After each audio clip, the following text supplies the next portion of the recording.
ঐতিহাসিক মুহূর্তের সামনে আমরা দাঁড়িয়ে রয়েছি।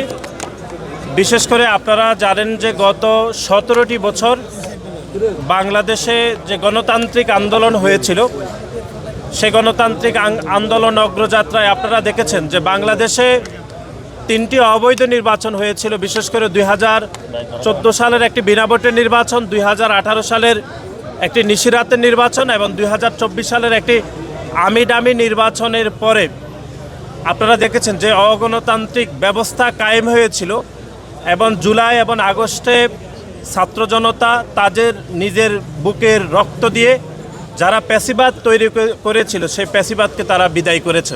নিরাপদ বিনিয়োগ পূর্বাঞ্চলের প্রথম 5 তারকা হোটেলে ছুটি হারমোনি।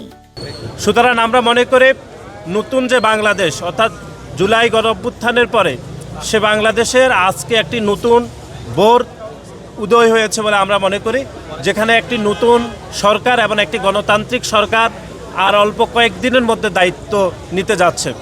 আমরা এই যাত্রায় মনে করছি যে 1975 সালে যেরকম বাকশাল কায়েম হয়েছিল এবং বাকশাল কায়েমের পরবর্তী সময়ে শহীদ রাষ্ট্রপতি জিয়াউর রহমান যেরকম বাকশাল বিলুপ্ত করে যেরকম একটি গণতান্ত্রিক অগ্রযাত্রায় বাংলাদেশকে সামিল করেছিলেন, ঠিক একই ধারায় আমরা লক্ষ্য করেছি যে গত 17 বছর যারা প্যাসিবাদ কায়েম করেছিল সেই প্যাসিবাদের আন্দোলনে আমাদের দলের চেয়ারম্যান জনাব তারেক রহমান নেতৃত্ব দিয়েছেন এবং সেই প্যাসিবাদ থেকে বাংলাদেশ একটি নতুন গণতান্ত্রিক যাত্রায় যাচ্ছে বলে আমরা মনে করি এবং আগামী কয়েকদিনের মধ্যে নতুন সরকার দায়িত্ব নেবে।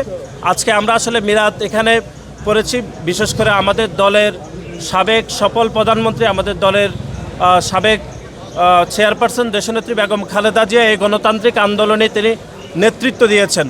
ওনার বিদায় আত্মার মাগফিরাত এবং যারা গণতান্ত্রিক আন্দোলনে শহীদ হয়েছেন তাদের বিদায় আত্মার মাগফিরাত এবং দেশবাসীর নিকট আমরা তাদেরকে শুকরিয়া আদায় করছি দেশবাসী যে তারা বাংলাদেশ জাতীয়তাবাদী দলের উপর আস্থা রেখেছেন, সেজন্য আমরা আজকে মিলাদ আয়োজন করেছি। আমরা মনে করি আমাদের দলের পক্ষ থেকে বলা হয়েছে কোনো বিজয় মিছিল করা হবে না।